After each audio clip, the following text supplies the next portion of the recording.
Morning to you, Kentucky. I'm Eric King. And I'm Grace McKenna. We're going to talk a lot more about the JCPS bus and car rider situation here in just a few minutes.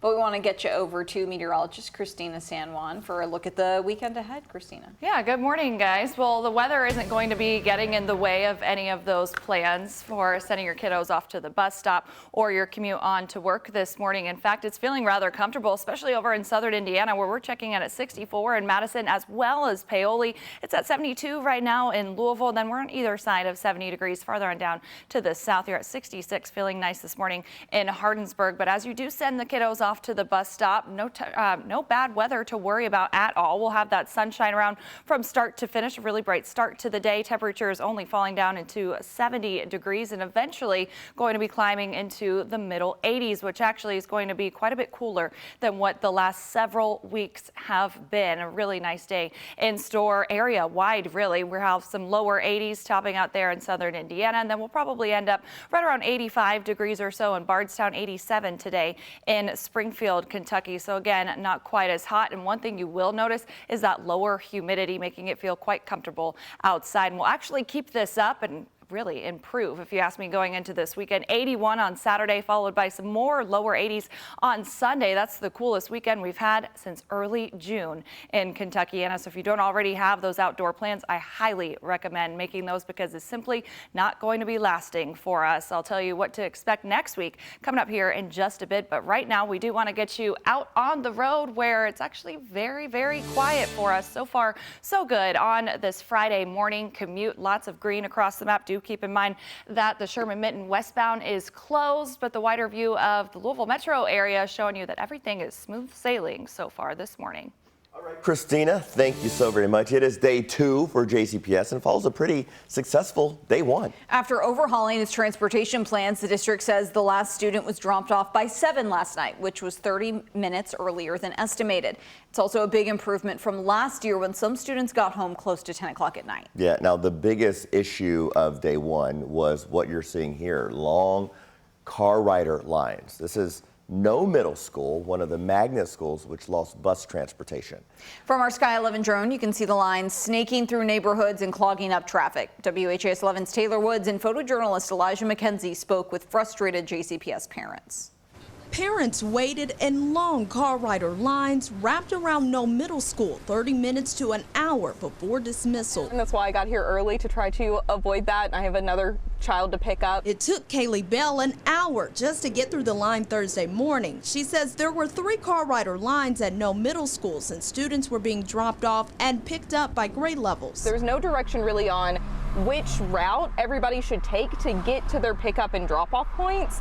So it was a little confusing trying to figure out, like, am I in the line for no? Bell wasn't the only parent who was confused. Tiffany Prittis also had trouble finding the right line at No Middle. Been yelled at, honked at, said, just find the end of the line, honey, and I don't know where that is. She believes most parents are opting to drive their students to school after most families lost transportation this year. And my worry is, oh, I snake around. Am I in the right line? We're all lining up to be released at the exact same time. Eventually, traffic started flowing after a crossing guard intervened. But that wasn't the case at Audubon Elementary. JCPS Chairman Dr. Corey Scholl told WHAS11 he waited in line 2 hours. JCPS Superintendent Dr. Marty Polio is now calling on JCPS law enforcement to help with the car ride lines. Our police department will help us out with that. We've got to have some traffic control in front of those schools. Corey Keith gives kudos to JCPS for making transportation smoother this year. The car rider lines are getting really better. In Louisville, Taylor Woods, WHAS 11 on your side.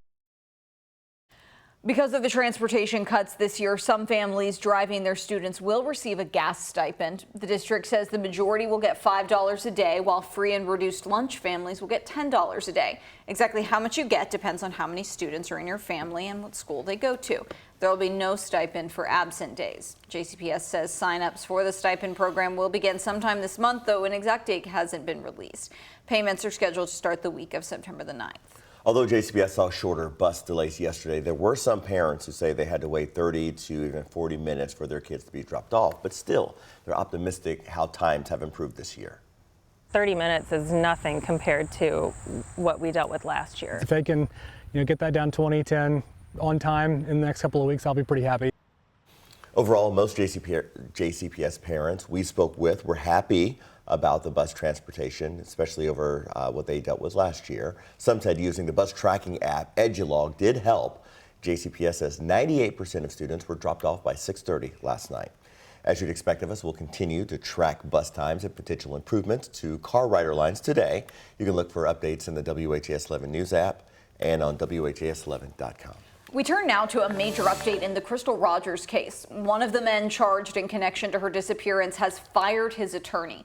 In court yesterday, Steve Lawson accused his attorney of working against him. The prosecutor, Teresa Young, echoed the concern, calling it disturbing. Young said her team has noticed problematic practices in how motions are written, typically doubling down on Brooks Houck's defense instead of Steve Lawson's. Houck is the main suspect in the case.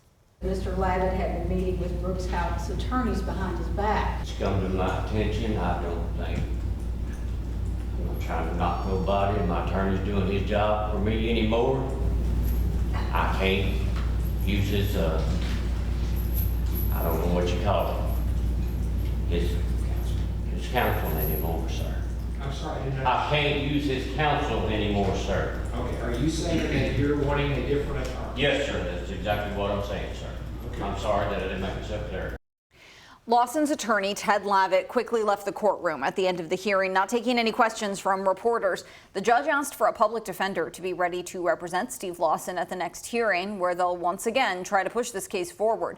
That hearing is scheduled for August the 22nd. Jeffersonville police are encouraging pedestrians to obey traffic laws after a high school student was hit by a car. This happened Wednesday on Allison Lane near Jeffersonville High School. That student was crossing the street after school and was not in a crosswalk. According to police, the driver who hit them was another student who did stay and cooperate. Jeffersonville police believe the victim will make a full recovery. This is going to be for people with cancer, seizures, our veterans with PTSD. Louisville Metro Council has signed off on location guidelines for medical marijuana dispensaries. The approved ordinance bans medical marijuana businesses from being within 1,000 feet of educational buildings or child care centers, and that's actually in line with state mandates. Only 2 dispensary licenses will be issued for Jefferson County. All right, Christina, it's 6:07. What's that one thing we should know about today's weather? Well, thank goodness for this, guys. We can say goodbye to the 90s, at least for now. No 90s on that 7-day forecast, but instead some lower 80s and low humidity out there. I'll tell you how long it lasts coming up in just a couple of minutes.